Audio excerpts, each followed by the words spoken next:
Hello everyone, welcome to our tips and tricks. আজ আমরা দেখব কিভাবে আমরা ডেট নেভিগেটর ইউজ করে আমাদের ক্যালেন্ডারটা আমরা মাল্টিপল ওয়েতে ভিউ করতে পারি।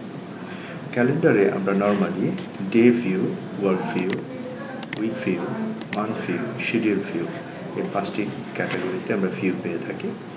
আমরা ইচ্ছে করলে ডেট নেভিগেটরের বারটি টেনে আরও বেশি মাস একবারে শো করতে পারি। ধরা যাক আমার কোনো স্পেসিফিক 2 সপ্তাহের ক্যালেন্ডার দেখা প্রয়োজন। সেক্ষেত্রে আমি ড্র্যাগ অ্যান্ড ড্রপ করে বাম পাশে ক্লিক করে ড্র্যাগ অ্যান্ড ড্রপ করে আমি 2 উইকের ক্যালেন্ডার ভিউ করতে পারি। অথবা ধরা যাক আমার নেক্সট মান্থের 2nd উইক এবং 3rd উইকেও আমার দেখা দরকার। আমি 2nd উইক এবং 3rd উইক সিলেক্ট করে আমি আমার 2nd 3rd উইকের ক্যালেন্ডারগুলো দেখতে পারি।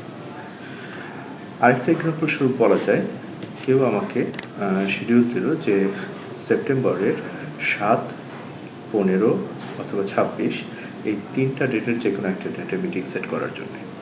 আমি দেখতে চাচ্ছি সেপ্টেম্বরের 7, কন্ট্রোল প্রেস করে 15, কন্ট্রোল প্রেস করে 27 এই 3 ডেটের শিডিউল আমি অ্যাট এ টাইম দেখতে পাচ্ছি। এভাবে আমরা মাল্টিপল ওয়েতে আমাদের ক্যালেন্ডারটা ভিউ করতে পারি। That's all for today. Thank you.